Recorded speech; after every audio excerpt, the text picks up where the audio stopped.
in a glass-walled skyscraper filled with 50 of the world's most powerful investors. A billionaire did something no one expected. He laughed at a janitor, an old man quietly sweeping the floor, and offered him $100 in front of everyone, not as kindness, but as a joke, as humiliation. The room echoed with awkward laughter, until the janitor slowly looked up and spoke just one sentence. 8 hours later, that single sentence would erase a $3 billion fortune. Because this isn't just a story about money or markets. It's about the invisible genius the world refuses to see. For 15 long years, Jerome Williams existed between the hours no one cared to notice. While New York slept, he walked the silent halls of Whitmore Capital, a cathedral of glass, money, and ego. The polished marble floors reflected chandeliers worth more than his yearly salary. $1 million monitors blinked with numbers that rose and fell like heartbeats. Somewhere in those numbers, lives were being shaped or ruined. And Jerome was just the man who cleaned the footprint away to TO them. He was invisible. Another uniform, another mop, another shadow pushing a cart through a world that never bothered to look down. Yet each night, as he passed desks belonging to men whose first suits cost more than his childhood home, a familiar ache pressed against his chest. Because this building, this empire, was made from the same system that had destroyed him. 15 years ago, Jerome had worn their suits. He had sat where they sat. He had spoken their language, spreadsheets, forecasts, projections of futures that never came true. He had been one of the brightest analysts at Goldman Sachs. The man who saw the storm coming when the world was still calling it sunshine, that he warned them. He begged them to listen. He showed them the patterns, the cracks in the foundation, the silent signs of collapse before 2008 shook the world to its knees. But the truth was inconvenient, and inconvenient truth has a price that, they erased him, blacklisted him, stripped his name from meetings, turned colleagues into strangers in a world that worshipped success. They buried the man who tried to save it. Now he lived in a small apartment in the Bronx with his sister and her 2 children, pretending the past was nothing more than a bad dream. The ceiling leaked in the winter. The heater failed more than it worked. The fridge held only what could last 2 days. And his niece, Amara, her coughing was getting worse. Severe asthma, the doctors said. Her inhaler sat on the kitchen counter like a ticking clock. 0.5 days left, 0.5 days of medicine, 0.5 days of breath. Each night, Jerome promised himself that tomorrow would be different. That tomorrow he would find a way, a second job, a better paycheck, a miracle. But fate had other plans, because while the world refused to see him, Jerome refused to stop seeing the world. He read every discarded report, every shred of paper carelessly thrown away. He listened to whispered conversations in boardrooms and rushed phone calls in elevators. He tracked it all in a worn-out notebook hidden at the bottom of his cleaning cart. Patterns, connections, warnings. 15 years of silent observation, 15 years of waiting.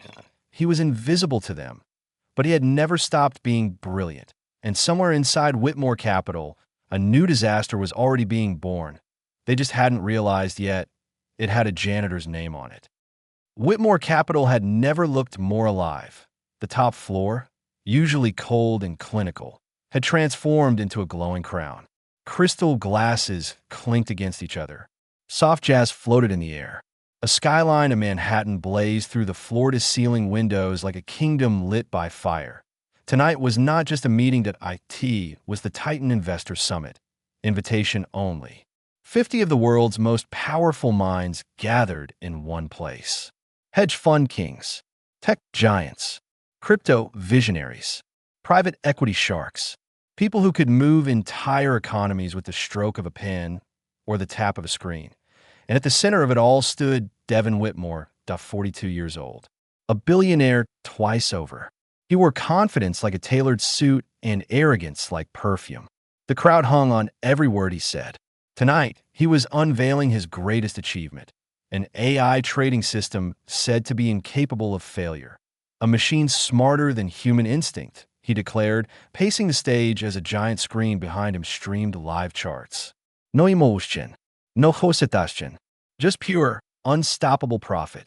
The audience exploded in applause. Investors leaned forward. Phones rose in the air.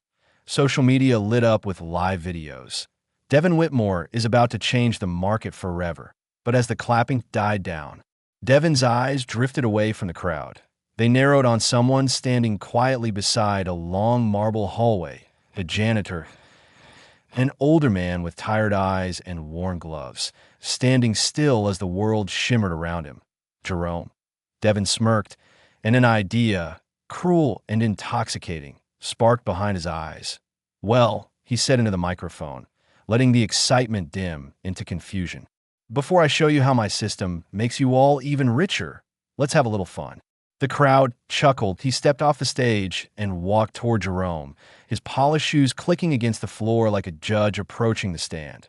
"This man," Devin announced, draping an arm around Jerome's shoulder as if they were old friends, "has worked here for years. Knows these floors better than all of us." A few uncomfortable laughs echoed.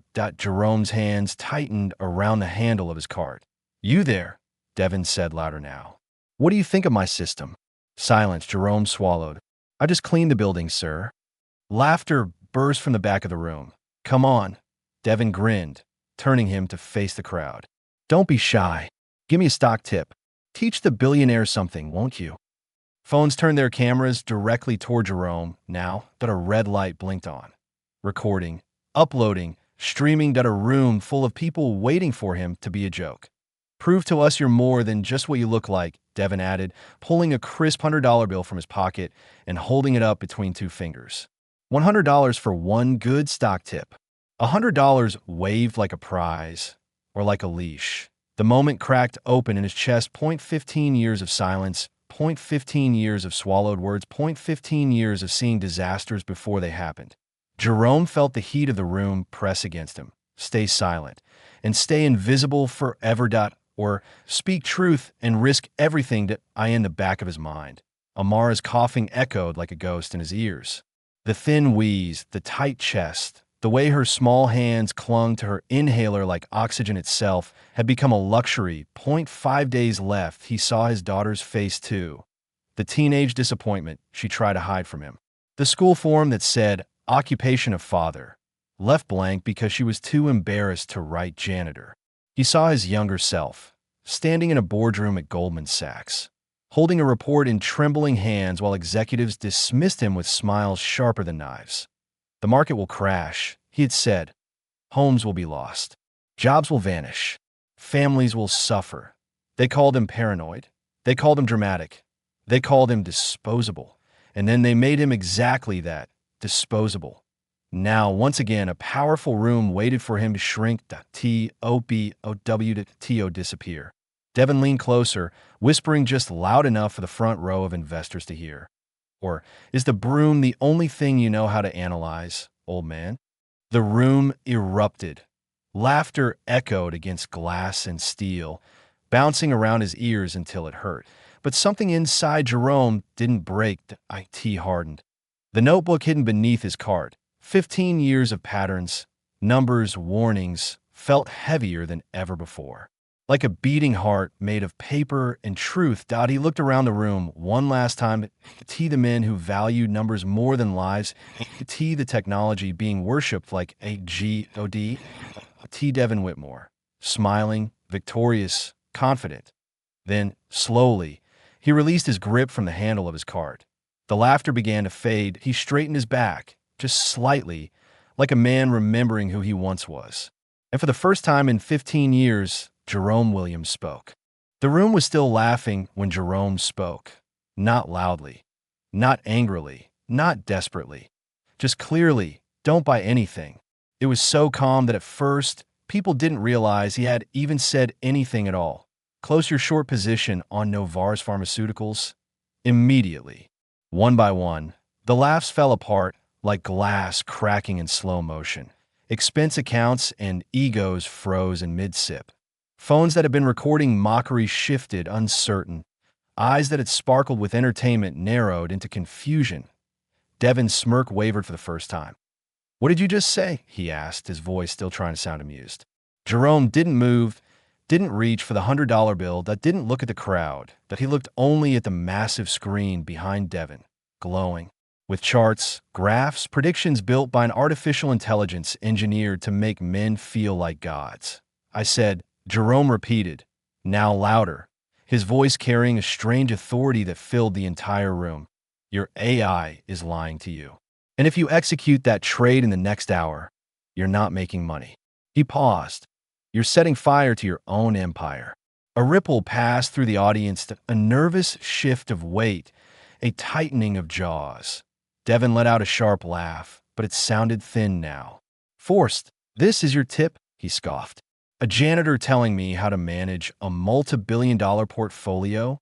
Jerome finally looked at him then, and in his eyes, there was no fear, only certainty. The Novartis drug trial didn't fail, Jerome continued. It revealed a 92% success rate in late-stage patients. Someone in the audience inhaled sharply. That data was pulled from the public report because investors like you panic at uncertainty. But I read the internal summary. The one marked do not distribute. Someone left it in a shred bin on the 38th floor 2 weeks ago. A pause. You're betting against a miracle cure. Soft murmurs filled the edges of the room. But Jerome wasn't finished. A genetic marker, CDK12, was approved by the FDA just 36 hours ago. Quiet approval. Limited press. But it changes everything about Novartis pipeline. He lifted his hand and gestured toward the investors, which is why Janitor is already in acquisition talks. I saw the memo header. I saw the signature of the legal rep coordinating disclosures. A glass slipped from someone's fingers and shattered on the floor. Not one person laughed this time. That Devin's fingers curled tightly around the microphone.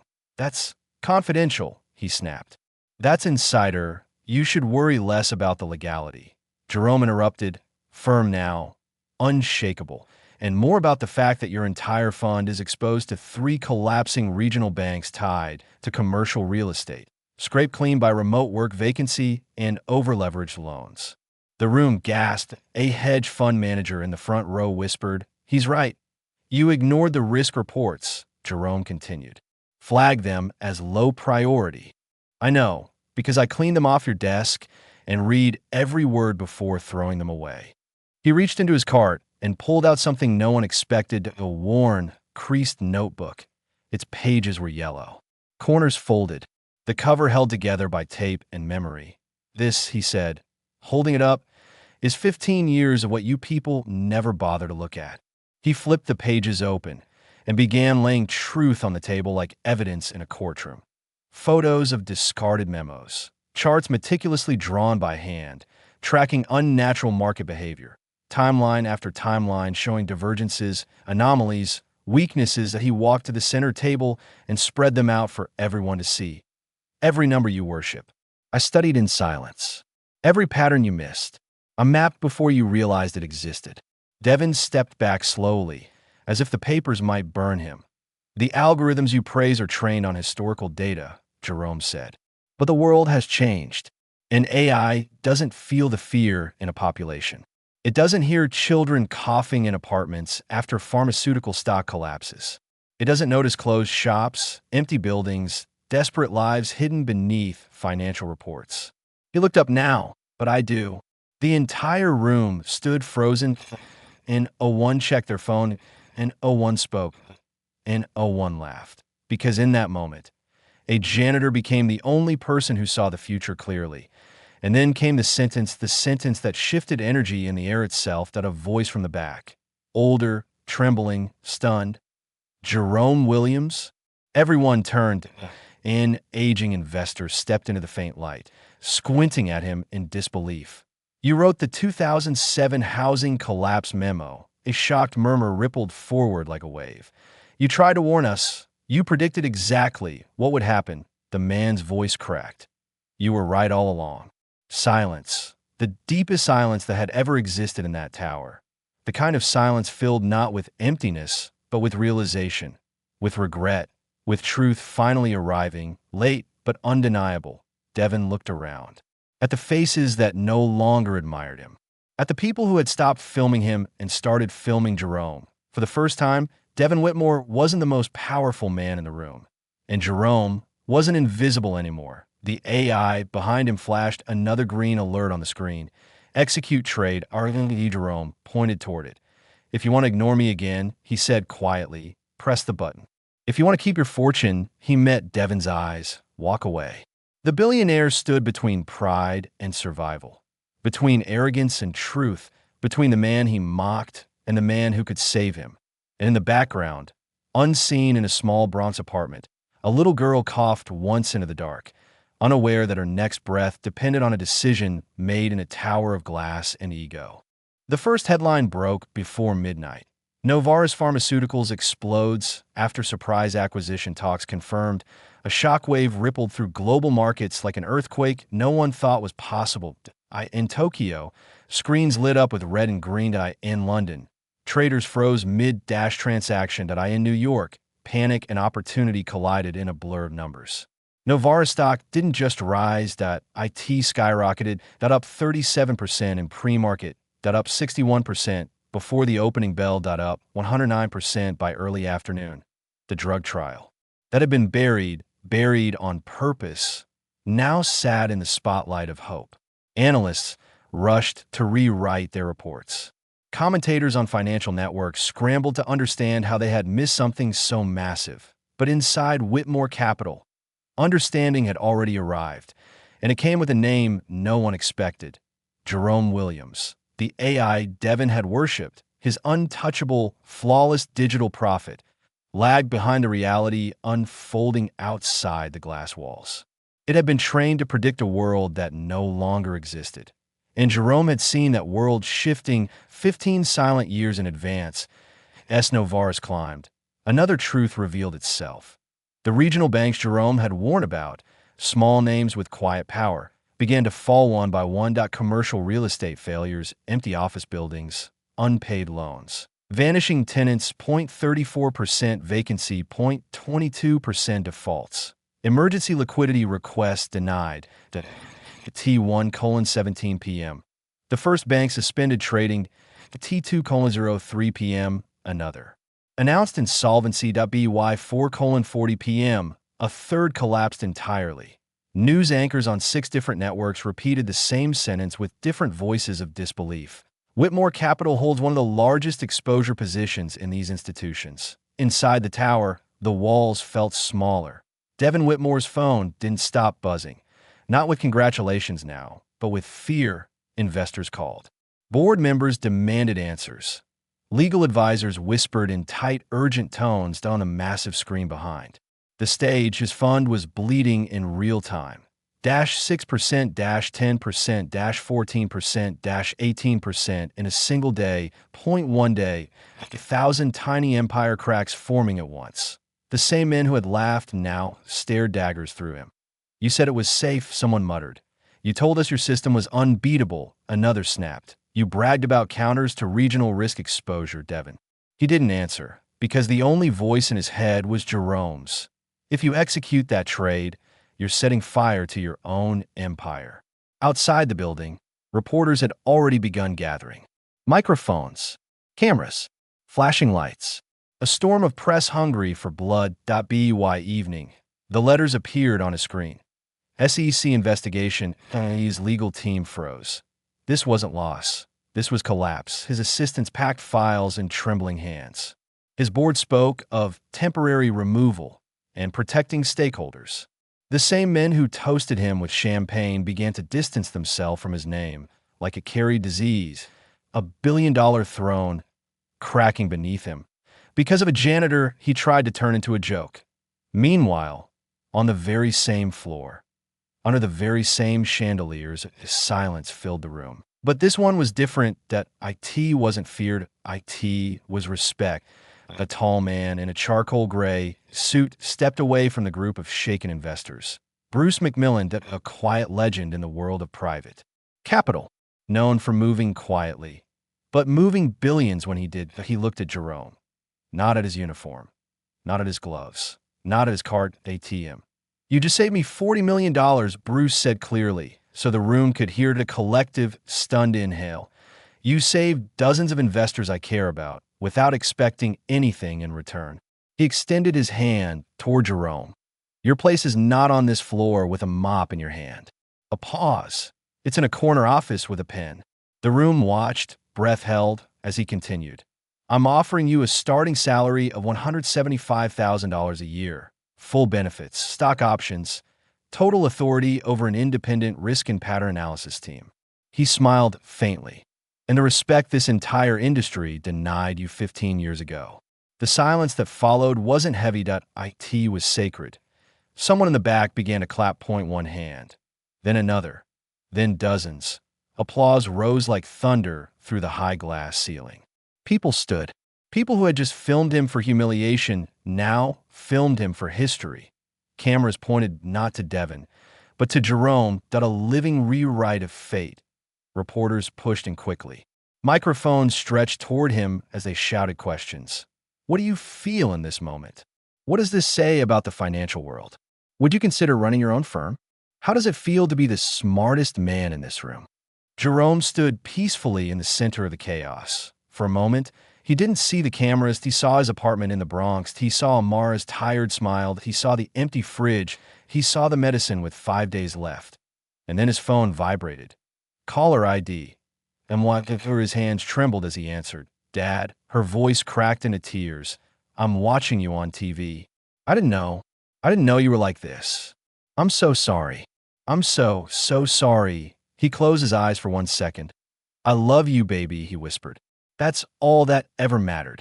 The whole world had just witnessed his rise. But in that moment, only one voice truly mattered. And then, when the cheering softened, when people reached for contracts, when reporters prepared their headlines, Jerome walked back to his cart, picked up his mop, and returned to the part of the floor he had not yet finished cleaning. Sir, Bruce called, confused. You don't need to do that anymore. Jerome smiled gently. I do, he replied, because this is my work, and my word is my bond. Slow, careful strokes across marble that had once been walked by men who saw him as nothing. Now those men stood in silence as he finished his shift, not because he had to, but because dignity was who he always was. And for the first time in 15 years, the world didn't see a janitor. They saw a man of honor. Jerome could have shouted. He could have boasted about being right all along, that he could have drowned himself in interviews, houses, headlines, and luxury that once felt stolen from him. But something inside him had changed long before the world ever noticed. He didn't want revenge. He wanted meaning. That a few months after the fall of Whitmore Capital and the public rise of his name, Jerome stood not in a glass tower, but inside a small, sunlit classroom at Bronx Community College. The paint on the walls was chipped. The desks didn't match. The projector barely worked. Yet to Jerome, it was more powerful than any boardroom he had ever stepped into. Sitting in front of him were janitors with tired backs, delivery drivers with taped shoes, single mothers who cleaned hospitals at night, security guards who once dreamed of engineering school, men and women whose jobs did not reflect their minds. And for the first time in their lives, someone looked at them the way he once wished he'd been seen. You are not your uniform, Jerome said to the room. You're not your paycheck. You're not your job title or the way the world tries to measure you. He paused, letting every word fall into their hearts. You are your mind. You are your values. You are your dignity. Silence filled the space, not the kind born from fear, but the kind born from hope. He taught them how to read reports the world ignores, how to see patterns others overlook, how to question systems instead of worshiping them. He handed out notebooks, the same kind he once hid in the bottom of his cleaning cart. And inside each one, he wrote the same sentence. Never let the world decide your worth. Word spread. More people came. Then more. Then entire classrooms filled. Television networks requested interviews. Why give your knowledge for free? They asked him. You could be making millions. Jerome smiled softly. They already took my years, he replied. They don't get to take my heart too. At home, life had softened into something beautiful. Amara's medicine was no longer a countdown of fear. Her laughter filled the apartment again. She could finally run without gasping for air. His sister slept peacefully for the first time in years. Bills were paid. The fridge stayed full.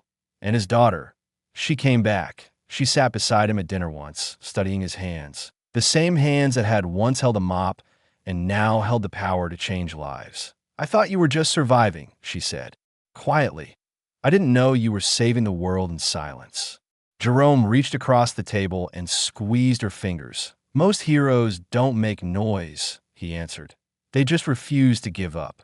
In time, a plaque was placed at the entrance of the college classroom. It read, Jerome Williams, teacher, truth teller, believer in the unseen. Students from all over the city came to learn from the janitor who outsmarted billionaires. But Jerome never liked that title. He preferred something simpler. Teacher, because the real victory was never money. It was never headlines. It was never the fall of a powerful man. The real victory was the rise of forgotten ones. And the man who was once invisible to the world became a light for everyone still standing in the shadows. He didn't just reclaim a career, he reclaimed his worth. Jerome didn't become brilliant that night. He had always been brilliant. The only thing that changed was that someone finally listened to us. Oh, how many Jeromes are we ignoring every single day just because of a uniform, an accent, a job title?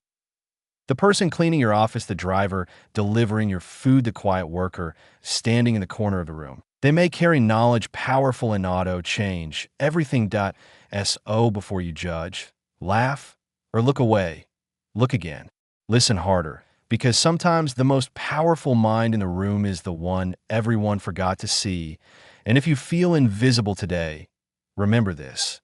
Your time is coming. Stay ready.